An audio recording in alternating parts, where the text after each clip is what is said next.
Good afternoon. Today we are launching a new site for people to be able to access in real time information and also the opportunity to schedule testing. We've been talking a lot over the course of the last number of months about testing, not just here in the state of California, but all across this country. California, as you may recall, was testing about 2,000 people every month before the beginning of April. We've been able to increase our testing capacity substantially over the course of the last number of weeks, from 2,000 a day to over 25,000 tests a day.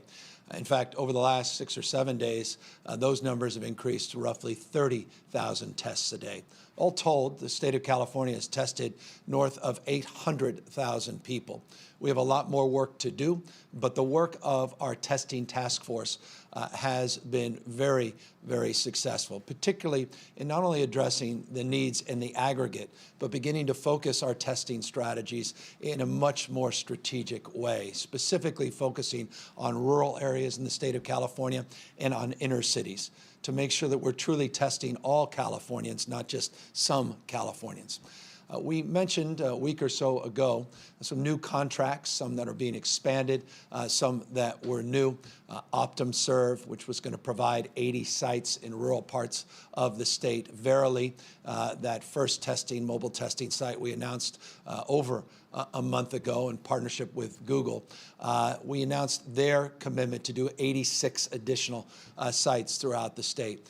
We're able today to launch a new site called COVID19, not new site, well-known site, but a site that allows you to drill down and get more information about these testing sites if you go to covid19.ca.gov. If you go to the covid19.ca.gov website, you can now find the location by simply pressing in your zip code. You can provide more information if you wish, but if you just start with the zip code, you'll see these testing sites come up on a map. You'll see it through OptumServe, you'll see it through Verily, and through the community sites that we have partnered. The sites that are not included in this map are additional testing sites at hospitals, but these are the sites that the state has contracted that are proximate, we hope, within 30 to 60 minutes, depending on where you are in the state of California. I recognize there are still some testing deserts, and we have work to do to put more flags on that screen that you just saw. But we are making real progress in this space, and we hope you take advantage of not only going to this site, but getting your zip code inputted, and then potentially, to the extent you wish, making a reservation, contacting that community tester, contacting Verily and or OptumServe, and those are prompted on this site, and so you can literally make direct reservations for testing off the covid19.ca.gov website. So that's a new tool we wanted to socialize today, make it available to you. Again, we still have an enormous amount of work to do. This site will expose that, but in a very transparent way. We've been very forthright in our recognition that we need to spread out our testing capacity and also deepen it in certain communities. This site will show the areas where we still have work to do. Again, it doesn't include the hospital-based systems, so that's just something for consideration, but does give you a sense of what is out there and also a recognition that there still are some testing deserts in the state, and we hope in real time through the good work of our testing task force to make sure that we avail opportunities for everybody in those areas as well.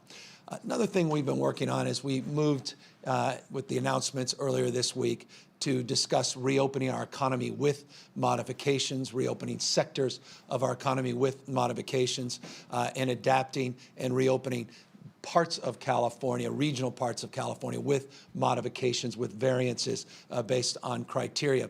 That fundamental point that we needed to advance was the protection of our workers. A few weeks back, you may recall an announcement where we advanced support for workers in the food chain, from farm workers to the folks in the front lines, the grocery lines in the state of California, through expanding paid sick leave. As you may recall, the federal government provided sick leave expansion for employers less than 500, but not for some of these larger chains and their employers. In the state of California, we augmented that with the announcement we made a few weeks back with paid sick leave through that food supply chain. There were others, though, that were left out of that support, quite notably out of federal support. And those are the folks, the healthcare workers, the folks we rely on the most, and many of our first responders, firefighters, paramedics, as an example. They were left out of the original sick leave announcements from the federal government, and were not part of our previous announcements until today. I just signed an executive order to extend benefits, workers' comp benefits, in those sectors, and now broaden it beyond just the healthcare and first responder sector to all sectors of our economy under what we call a rebuttable presumption. That may be confusing to some, except to say this. If you've tested positive or been diagnosed with C-19, with COVID-19 by a physician, you are eligible for this workers' comp benefit. It can only be rebutted by your employer, but under strict criteria. So this is a way of providing support to our critical workers that are essential in our capacity, not only to meet the needs of people today, but as we begin to enter into this new phase and start to reopen our economy, are essential for our capacity to deliver on the services that we want to expand and increase across the state of California. So this is I can assure you, without getting into the weeds, the sausage making here, people are very passionate in this space in terms of what they want to see. But this executive order will narrow the frame and at least provide some certainty of relief on this presumption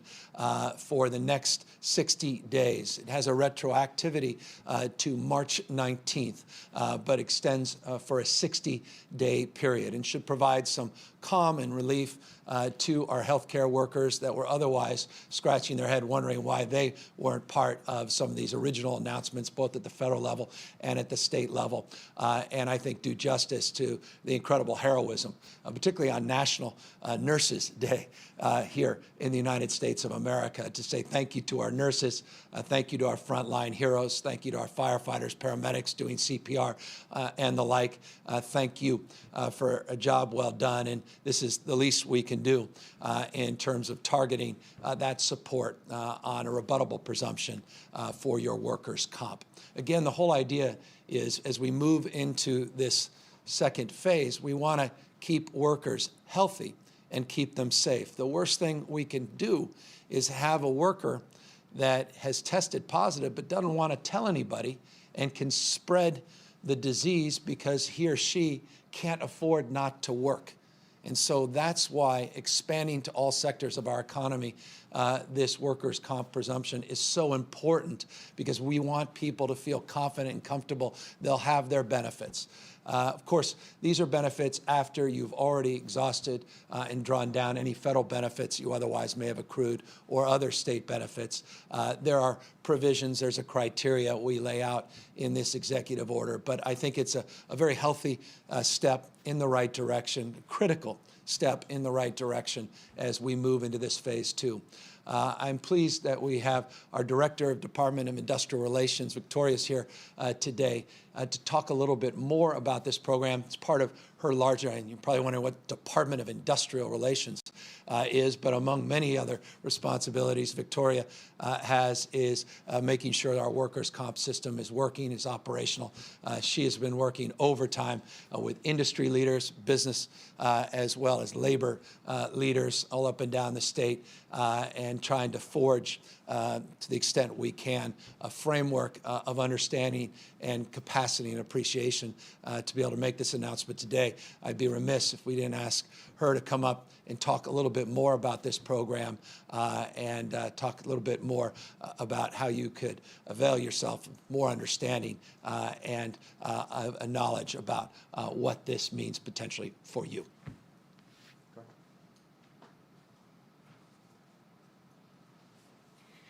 Thank you so much, Governor Newsom, and for your great leadership in this space. As we know, workplace health and safety is public health and safety. This benefit applies to all workers, all of those frontline workers that are risking their health and safety to ensure the health and production of all of us. Our nurses, our first responders, janitors, warehouse workers, farm workers, grocery store workers, and all of those that are putting themselves on the line. This ensures that if you test positive or are diagnosed with COVID-19 that is later confirmed through subsequent testing, and you report to work between March 19th and 60 days from today, and that positive test or diagnosis is within 14 days of reporting to work, it is presumed that you contacted COVID-19 through the course of your employment, and you are covered under workers' compensation, ensuring you have proper medical coverage and proper benefits. We have ensured that there are strict criteria to ensure that we are protecting worker health and safety, that employers have the ability to present evidence in the case that it is discovered that a worker does not have COVID-19 or that they did not contract it at work, and that we're able to quickly ensure that workers are protected, they're able to get better and return to work safely for the betterment of all. And we will be issuing additional guidance in the coming days to help provide greater clarity. And thank you so much to all those frontline workers for all the work that you are doing throughout this crisis. Thank you. Thank you, Victoria, and thank you to your team for organizing this program and getting that executive order to my desk earlier today. A couple of other executive orders that we are also announcing today are around the issues of property tax relief, both for residences as well as business, the personal business property tax that people are required to pay north of $100,000. Both are familiar to many individuals that may be watching. And there was some clarity a few months back as it relates to penalties associated and fees related to the assessment of property taxes. And we made the point that we were working with the counties to see if we can coordinate and collaborate in a way that can address the hardship claims that were coming in and allow people to get on payment plans without experiencing that rather sizable 10% tax code penalty that is assessed on those property tax bills. We've been working with the county associations, and this executive order will provide even more clarity in this space and extend through next May the penalty waiver for fees and related fines associated with that 10% tax code requirement that will allow people, again, with hardships, to get on payment plans and not have to experience that penalty at least through the end of next May. So we think this is significant clarification. We think this could be significant relief, particularly that timeline that extends into the new year, as many of us have had that 10% fee assessed through no fault of our own, maybe just neglect, maybe naive about the penalty being so strong right now. Many people just struggling to make ends meet, and those property tax bills are so large for people and so challenging at this time that we wanted to provide this clarity in that executive order that we signed today as well. We'll do just that. As I said, we extend this, not just this relief, to personal residences.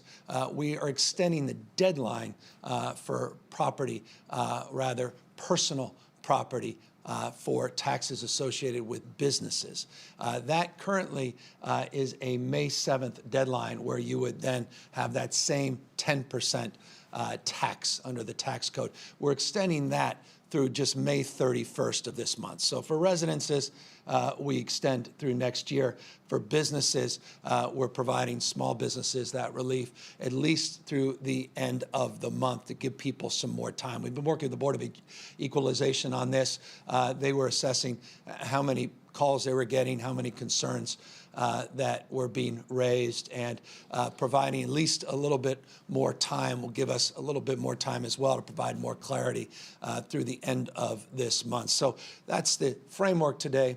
of these executive orders, hopefully providing some clarity in areas where we're getting a lot of inquiry, and hopefully providing a little bit of relief for many people that are anxious because of the economic challenges of this moment. The economic challenges, as you know well, are quite extraordinary. We are now facing the need to continue to provide unprecedented support to people that are filing uninsured claims and PUA claims, these pandemic unemployment assistance grants. Over 4.2 million people now in that system, 477,000 of those under the PUA program, but $10.6 billion now has been distributed. Remarkably, just since Sunday, $2 billion has been distributed from the UI and PUA accounts.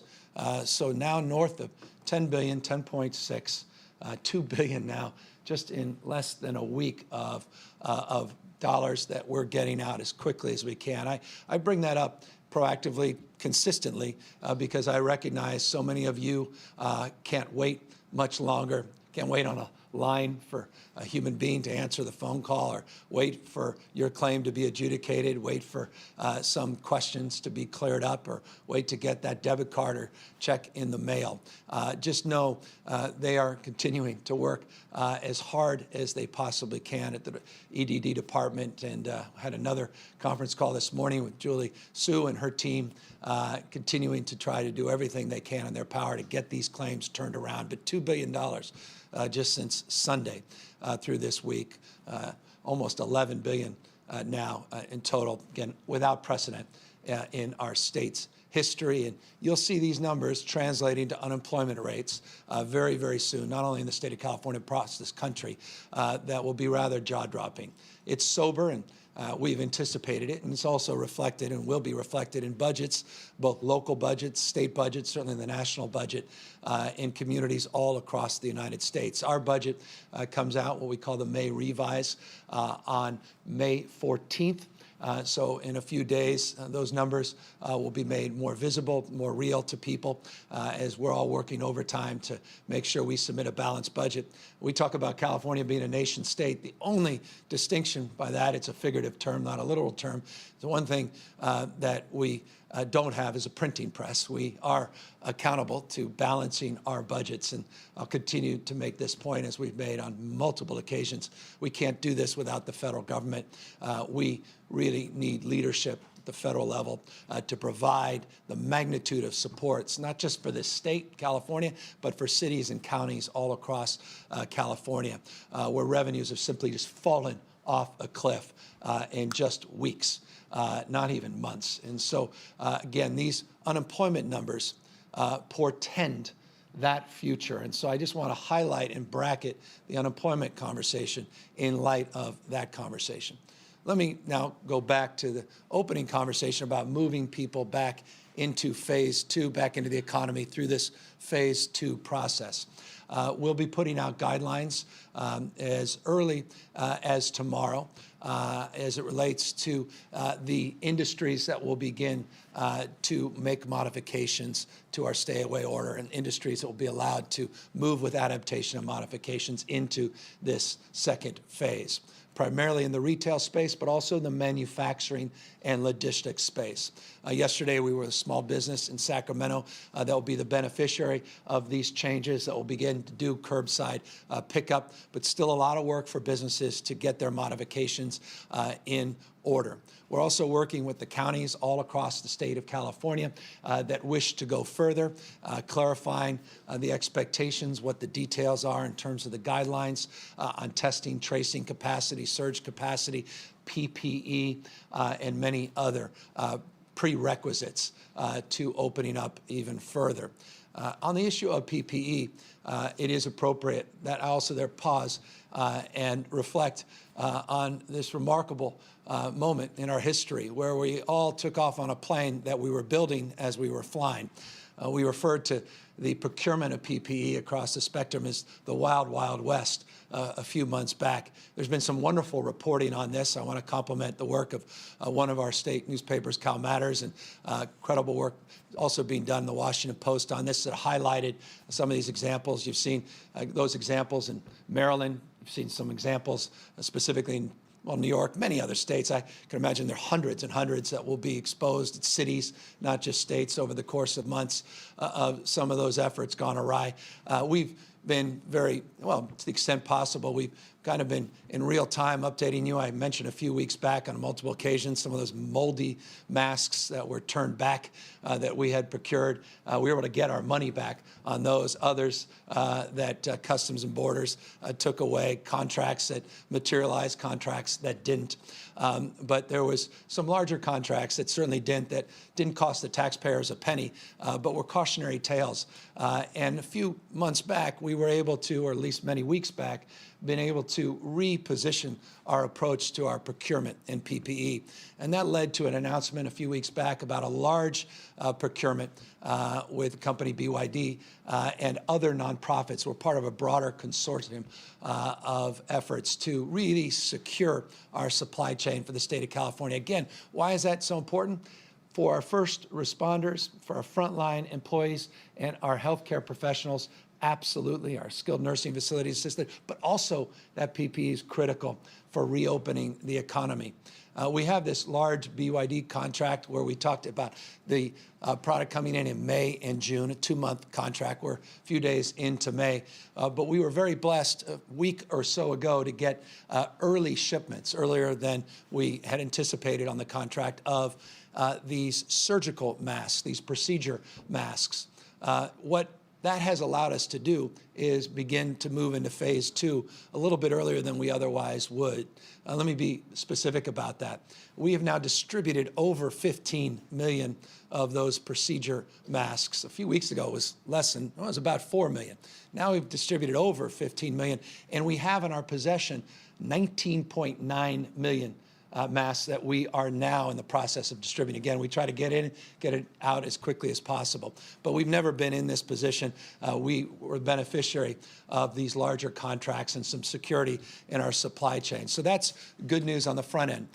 The unfortunate news, but it's part of these larger contracts, is on the back end, we needed some certification from federal certifications for these N95 respirator masks. That's been delayed a little bit. So on the back end, a little bit of delay. On the front end, we had a new product coming in. And so all these things work out themselves. But the good news is we learned a lot in that process from those previous contracts. And we have partners now that we didn't have in the past, including the Department of Justice, the FBI, and many others that are helping scrutinize these contracts a little bit more closely, or at least those that are part of those contracts in the supply chain. And so all of that was a reset a few months back. Many other governors, many other mayors, city administrators facing similar challenges. All this will be a part of our after-action report all across this country, where we all are in a position to have learned a lot, and obviously at peril of making those mistakes ever again. And that's why it's so important we hold the line on these contracts that we have secured so we can get the product in. We can continue our advancement into not just phase 2, but phase 3, and ultimately to where we want to go, and that's back to some semblance of our old normal life once we have immunity and once we have a vaccine. But until then, PPE is going to be so foundational and so important to these reopening efforts and continuing to make real progress in that space, and we're very pleased. By the way, one thing that I have been a little frustrated by, and I know all of you have as well, a lot of these contracts haven't been made public as quickly as we would like them to be. There's many different reasons for that. Often lawyers, God bless them, I have a family of lawyers, get involved, redact things, et cetera. There's timing issues on all of this, and we just want to make sure we deliver ultimately on the needs of so many whose lives literally are at risk if we don't on procurement. But I asked my team to accelerate these contracts, get them out there. I want to be cautious at the same time. That could create some setbacks, but you deserve them. And it's a core value of mine. It's something I deeply believe in, transparency. And so we have work to do to elevate those efforts. And I just want to own that and also acknowledge that and let you know that that progress is being made. And you should expect those large contracts and others to get out there if they're not already online. A number of them have gone online over the last few days and weeks, but many more. And some of these larger ones we want to get out in the next few days and make sure people are aware. We've been able to brief our legislative leaders on a lot of these things, but you, the public, deserve that information, and you'll be getting that very, very soon. So good news on the PPE side in terms of progress on these surgical masks that have allowed us to move in this second phase. We're still on track for that second phase later this week. And we are for a number of other reasons, not just testing, the tracing that we talked about. Today is the first day of that virtual training that we'll be doing with incredible partnership with UCSF and UCLA to train the first cohort of tracker and tracers, these what I call disease detectives. We'll have 10,000 in that first cohort. We'll hopefully get to about 20,000 over the course of the next few months. That is foundational as well in our reopening efforts, but so is the data. And that's what guides us. That's what makes ultimately these determinations, allows us to make announcements. And I want to just update you, as I do every day at noon, on some of that data. Hospitalization numbers improved over the last day. So did ICU numbers. They actually both went down 1% and 1.5% respectively. So that was encouraging news. We had a very, relative, and it's all contextual. We had some good news over the last week versus the previous week on the number of deaths. Unfortunately, yesterday, at least over the last 24 hours, those numbers went back up a little bit. And I just want to extend my deep condolences, sympathy, and just once again, pains me to say, announce that we lost 95 souls in the last 24 hours to this virus. We had seen those numbers dropping. That we hope is not a new data point that becomes a trend line, but it is a data point that tragically I have to share every day, and that's the number, sadly, of people who lost their lives in the last 24 hours. The number of people that have tested positive, we're looking at case rates now. You'll hear a lot more about that, case rates. We'll talk more about that. Dr. Galley and others will talk more about case rates, and that's the percentage of people testing positive versus the total number of people that are being tested. I talked yesterday about how we've been sort of bouncing back in 1,200 people testing positive a day, seen as high as 25, 2,600. We were on the lower end yesterday, a little bit on the higher end today in terms of the announcement, but in that bracket. So again, stabilization over the course of many, many weeks. Decline in certain areas, but not as much as we'd love to see. But again, the stabilization of that curve is one of the foundational indicators to allow us to move forward in this second phase. The indicators on PPE, another critical indicator, allows move into phase two. The tracing work that now is being done in real time, this virtual academy and the data management system that we've now procured. They'll be up and running, sharing data and information in real time to counties all across the state. And a collaborative spirit that continues to permeate. There's exceptions, and I'm sure you'll ask me a few of those exceptions. But again, they're the exceptions. That collaborative spirit that is alive all across this state, regions large and small, rural, urban, suburban, and that includes Newport Beach. And I wanted you to know that we were able to move forward in the collaborative spirit with the leadership of Newport Beach to reopen Newport Beach. We announced 3 beaches yesterday, 2 the prior day reopening, and to the leadership there, to their credit, They modeled their reopening plans along the lines of those that were advanced yesterday at Huntington Beach and Seal Beach, among others, Dana Point, and continuing the incredible work that San Diego, LA, Ventura, and others had done in terms of advising a lot of that work. So we're making real progress. The Orange County Board of Supervisors, I think, made a lot of progress last night, and now with their county administrator, we're working on some final points. But again, that's the spirit of our time and spirit that will allow us in real time to make judicious decisions based upon health and health broadly defined. And I'll just close on that.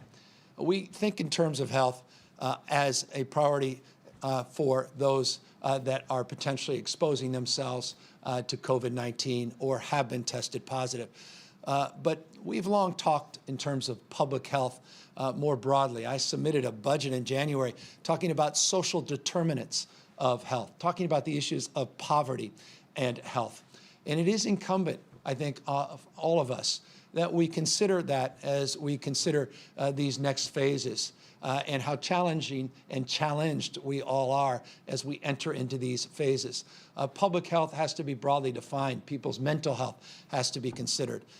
We have to be considerate of the socioeconomics and the complete disparities that continue to persist and are impacting people so differently, particularly in the Black and brown communities in this state.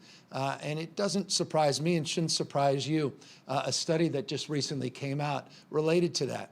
You see a disproportionate number, our Latino community testing positive for COVID-19, and in the Black community dying because of COVID-19. Doesn't surprise any of us, a study that just came out across this country that just underscored a point we've been making, and that's the occupational side of this.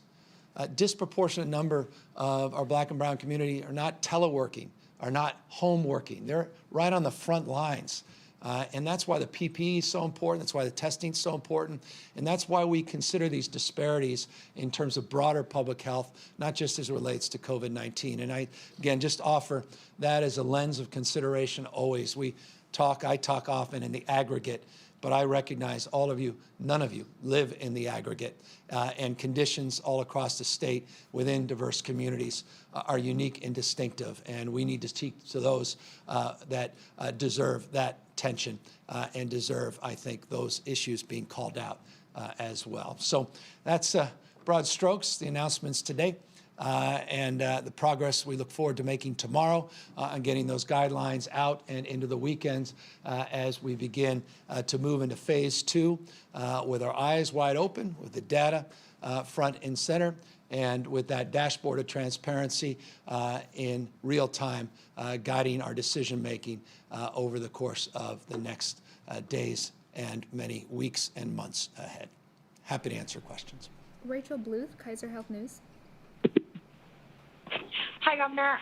There's been direction by the legislature to only focus on COVID-related and essential bills, but some lawmakers are putting out legislation that doesn't seem related, and I want to know if you see an appetite for those. Will there be a path forward on measures in the legislature to combat youth vaping? Will you be pursuing a vaping tax yourself? Yeah, let me be upfront with you. Getting a little ahead of myself. Absolutely, I will, in the May 14th, present a vaping tax to the legislature for their consideration, their consent. I look forward to engaging the legislature, both sides of the aisle, in robust deliberation of these bills. We do have a very challenging calendar. They have a challenging calendar, but they are an independent branch of government, and they should be afforded the privilege and the right, the foundational honor they've been bestowed by the people of the state of California to make that determination for themselves of what's important on behalf of their constituency, and I will deeply respect that. And I admire the work of so many that have continued despite the stay-at-home order and despite not being in session, how proactive and engaged they have been, not only with their constituency in their districts, but more broadly with all of us here in the State Operations Center. So we'll see what comes down, but the legislative leaders have been spectacular trying to distill the essence, but there is a lot of discussion and debate about what is the essence of this moment. And you just highlighted, for example, one of them, a vaping concern that is still real despite COVID-19, and I think deserves attention as well. And it will have attention in terms of our budget submittal on May 14th. Alexi Kozep, SF Chronicle. Hi, Governor. I wanted to follow up on some comments you made a few days ago about the Western States Pact. You talked about it largely in terms of advisory discussions happening behind the scenes. And I'm curious if there's anything under discussion to make that pact more formal, the way northeastern states have done to negotiate for PPE together. And if not, why make such a big public announcement about what's largely just an advisory collaborative?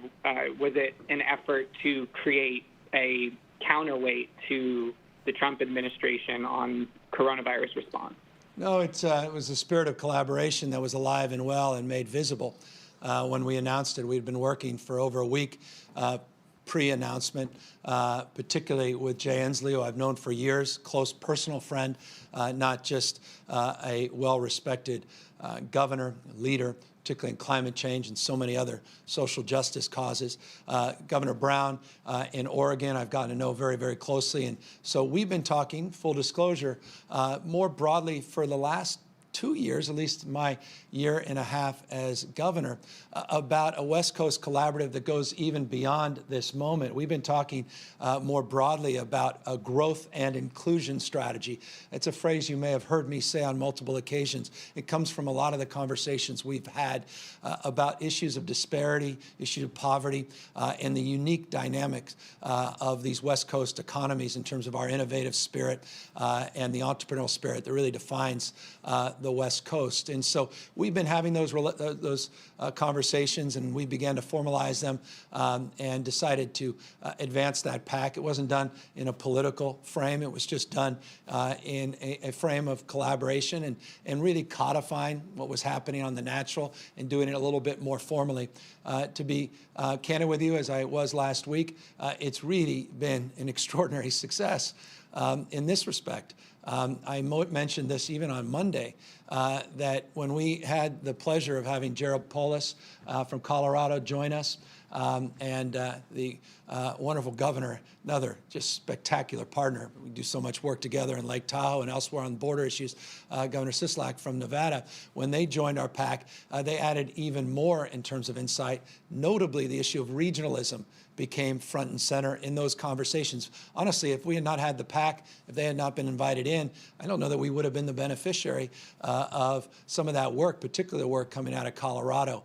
And that work really presented itself and it complemented some of the work that was done up in Oregon and allowed us to make the announcement I made on Monday with a little bit more clarification in terms of what we are looking for from those counties in terms of self-certification, attesting to these containment plans and protection plans. So I've been blessed by it. I think it's also opened up the doors, as you know, on PPE, even more broadly.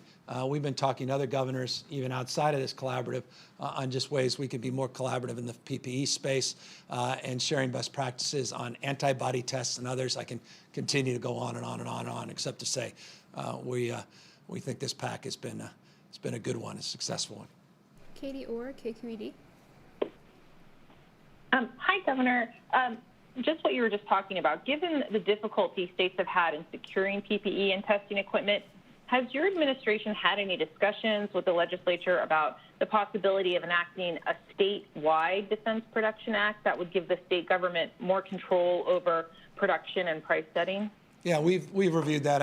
I considered that a few months back. We actually have dozens and dozens of people that are part. You may recall our announcement. I think we were down at Bloom Energy in Silicon Valley where we announced this new supply site, and we wanted people to utilize that site that may be procuring, producing, or willing to procure and produce materials, sanitation, and the like to the state.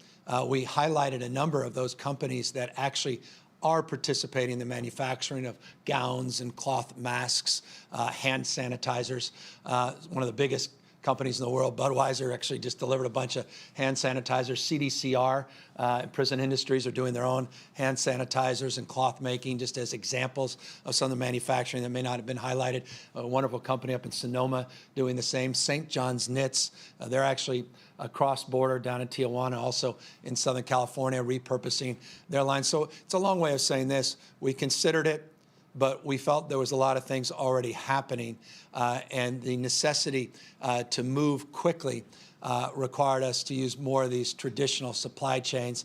And as we were able to anchor with FEMA, our partners, and with these new protocols and procedures, with a little more confidence and security, these very large-scale procurements of masks, which again are in the tens of millions, hundreds of millions, when we're done with all of this, we felt that was a better way of going to meet the immediate needs because the time delay of getting these other companies up and moving. So, there were hybrids, including, by the way, some of those bridge ventilators that another company in Southern California that was traditionally doing rocket ships provided, but we didn't feel we had to procure, take over large industries. Carla Marinucci, Politico. Hey, Governor. You've been talking about reopening and getting people back to barbershops and dermatologists and all that stuff. And a lot of our readers who have been impacted by the stay-at-home, how this is affecting your household. And I am not kidding when I say we've gotten half a dozen questions in the last week from people wanting to know if you're abiding by these stay-at-home rules like they're supposed to. Like, are you getting your hair cut at home, or are you welcoming staff into your home? And how are you dealing with your kids? Would you share some of those details with us? I'm glad people care. Thank you. It's the first opportunity. Well, someone else asked, how was I doing a few weeks ago? I was touched by it, still remember it fondly. Thank you. I think it's pretty obvious to you I have not had a haircut. I'm a little embarrassed having this conversation as publicly as I am having. So the answer is no. There was an experiment with Brooklyn, my daughter, where she did offer, because she was a bit embarrassed, quote unquote, with her father, she offered to cut it, but she brought out some of her craft scissors, which certainly weren't up for the task. But no, we are abiding by it. We'll practice what we preach. I can't wait to go back, like all of you, have a nice night out, restaurant, dinner. I'll forgive a vacation for a while, but nothing would please me more, as you know, Carla, someone who started in the restaurant business and hospitality business, to enjoy that. And that's why I'm eager, like everybody else, millions of us, to make those announcements and get back to some semblance of normalcy, recognizing that all of this is conditioned on this new reality. But no, we're abiding by those rules. I come in here every day, as you know. Everybody's tested before they come into the State Operations Center. They take things very, very seriously, as you know well, here at the State Operations Center. We moved our office here. Now it seems like months ago, I think it may have been, from the state capitol. And my home is our sanctuary, independent, and we don't mix in that respect. And when I go out in public, I'll wear a mask, though I'll tell you, my time out in the public has been very limited because most of it has been spent here. You saw that, I think, even yesterday when we went out with Mayor Steinberg out into the community to a store, when we were out a few weeks back with Sam Mayor Liccardo down in San Jose, down in Santa Clara area, did the same. And my wife does the same when she gets groceries. And we are doing our best to abide by these same rules and regulations everybody else is. Kathleen Renane, AP. Hi, Governor. 2 questions. So first, are you saying that your administration is going to release the details of the contract with BYD before it is fulfilled? I know just this week your administration said that it would not disclose the contract in response to a PRA by AP, and it sounds like other news outlets. So are you saying that now will be disclosed in the coming days? Yeah, Kathleen, very, very clearly, let me answer that. And yes, you deserve it. Look, here's the thing. I've been very honest with you, and I know I've done this a while, and I respect the work you do, and I respect your obligation to do that work. And so, this is always a challenge, isn't it? We want to be as transparent as possible. My gosh, I want to take a back seat to no one in terms of my desire to do that. At the same time, I want to deliver on what's so foundational, so important, that literally can impact the lives of thousands of people, maybe tens of thousands. I don't want to overstate it, but literally thousands of people if we're not successful. And so it's been that give and take. Here's the good news. We got the early deliveries on that contract that came in earlier than we expected, and they've been coming in consistently. And that's why I told the team, guys, just now I'm confident this is coming in. Remember, we wanted this to get done, and we're confident it's happening. Again, some delays on this federal certification, so it's going to push back the N95s, the respirators, a few weeks. But we were able to get earlier the surgical masks, which allow us to open earlier. So because of that and the confidence that at least that is happening, that's why I said, guys, just get this out. And it's the right thing to do. You deserve it. But I hope you understand. You don't have to reflect this in any article. You guys do great work every day. This tension of doing what we need to do to solve a big problem and the deep desire you have to, put all that out. By the way, I'm looking forward to you putting it out because we negotiated a pretty good price in the middle of all this. Remember, they were buying some masks at $12 a mask. Other states, the federal government, $6, $7, $8 a mask. I just want you to contextualize when you see the contract. In so many ways, it's been more frustrating because I actually want to share it with you. And when you see it this week, I hope you'll consider those price points we were able to negotiate up against where the market was. Not where the market was 3 years ago. That's an apple and an orange. But where the market was and what other states are currently providing, and you'll feel my frustration of why I really wish we could have put those out weeks ago. But again, we're in a dynamic environment. You've been writing a lot about it. Things that were promised to come in got stopped.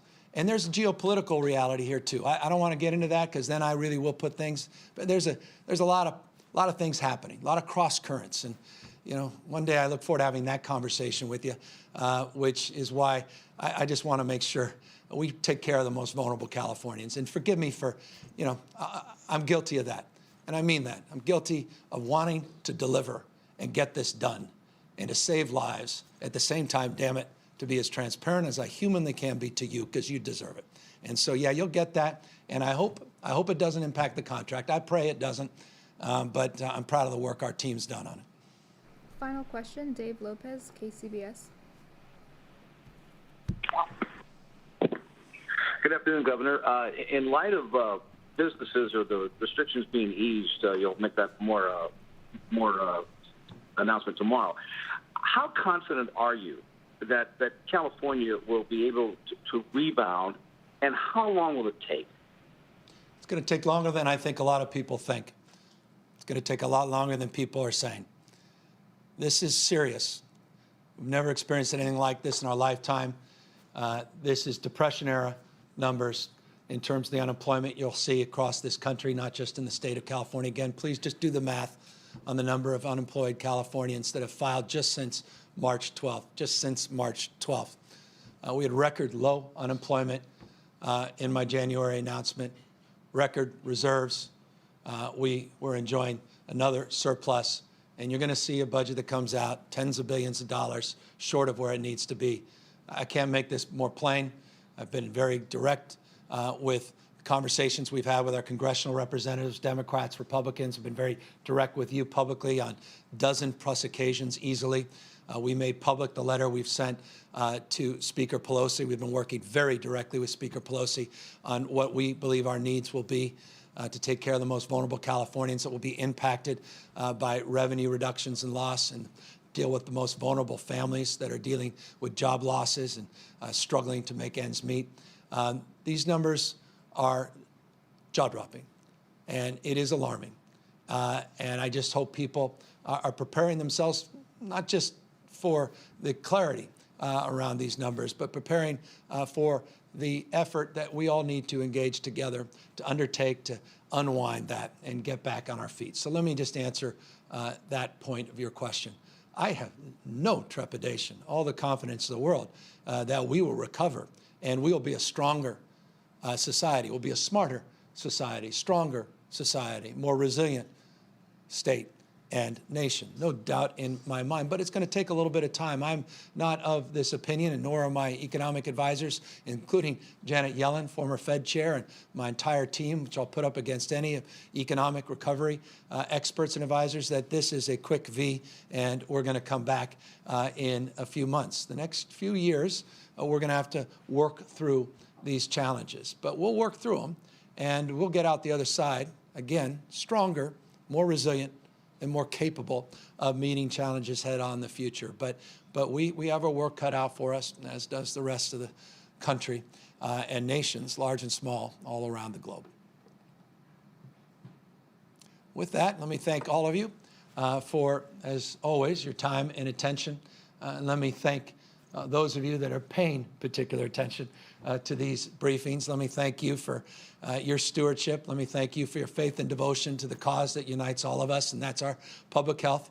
Thank you for practicing social distancing. Thank you for physically distancing against others. Thank you for wearing face coverings when you otherwise can't practice physical distancing. Thank you to community leaders. Thank you to faith leaders. Thank you to those that are working collaboratively with our administration to thoughtfully and judiciously move into phase 2. Thank you for those that have the spirit of cooperation, not just protest. Thank you to the protesters for expressing their voice and expressing their frustration. Thank you to people that agree and disagree, all of you, for doing what you've done to help California get to this point. I'm really proud of this state. I'm proud of all of you, and I'm incredibly emboldened and enlivened about our prospects in the future, as long, again, as we're driven not by political expediency and not by arbitrary timelines, but by science, by public health, and by data. Take care, everybody, and have a wonderful day.